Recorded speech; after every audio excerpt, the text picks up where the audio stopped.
I'm attempting to create a new world record. The longest time in which one has written a short story every day. Why am I doing this? Don't ask me. Anyway, hope you enjoyed today's instalment. 29. Trust. "Please!" she yelled, heartily, towards the figure that was disappearing into the light. "Trust me!" She thrust her hand forwards, reaching for the figure. Desperation clawed at her muscles, her feeble, aching muscles, more intense than ever before. She started to speak, but the words choked up her throat. She loved him. That's what she wanted to say. But here she was, a being of the darkness, unable to venture with him into the light. She wailed and wailed and wailed, hoping beyond hope that he would come back, that he could hear her voice. But before all of the air had left her lungs, he was gone.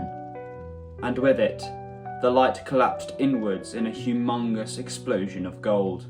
From the residue emerged a pillar of crystal, a luminous crystal that echoed light. His light. It protested the darkness that had descended in the wake of the explosion, like a small candle flame attempting to illuminate the dark side of the moon. The woman of the darkness approached the crystal, slowly, meekly.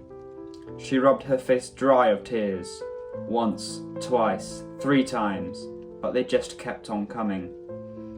Through that fog of misery that clung to her eyes, she leapt from a tiptoe to a sprint. A deep, guttural wail erupted from within her lungs, horrible and long. She slammed herself into the crystal, sobbing at its foot. "Why?" she said, hushed. "You promised me that we'd be together by the end of all of this." She ground her head against the crystal. "Why can't you just be here with me?" She looked up, gazing at the darkness that hung above her with a growing disdain. "Oh God, why have you put me in this situation? What?" Her voice grew hysterical now, grief swarming her like an angry nest of hornets. The feeling of broken trust rippled throughout her. It was the most horrible kind of feeling, dark, murky, hate-filled. It left the taste of bile licking at the back of her throat, and invited nausea to swell up behind her eyes. With each moment that passes, the realization of his disappearance grew larger and larger and larger, hotter and hotter and hotter, until she could no longer contain it. But even then, it kept on growing. It was cruel, endless, bestial. Why would you, of all people, do this to me? She shook her head. You know full well what I told you about trust.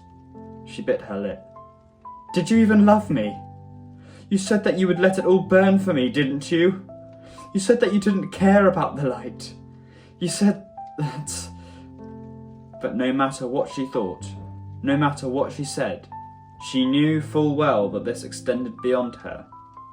That without this, both of their worlds, both the world of light and the world of darkness, would crumble under the weight of the portal that had opened up between them.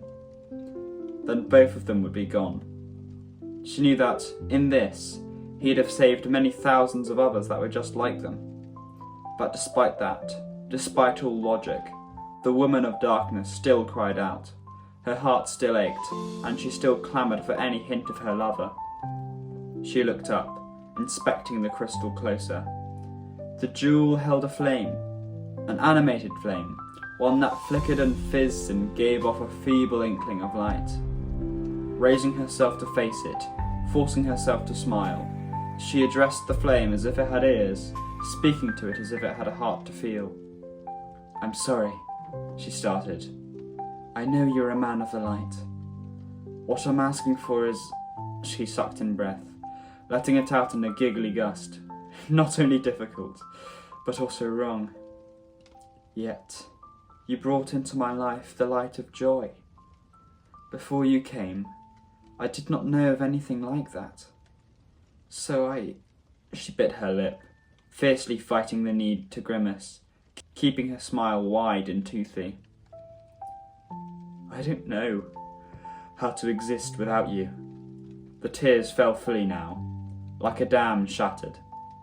She pressed herself up against the crystal once more, silently bawling, silently aching.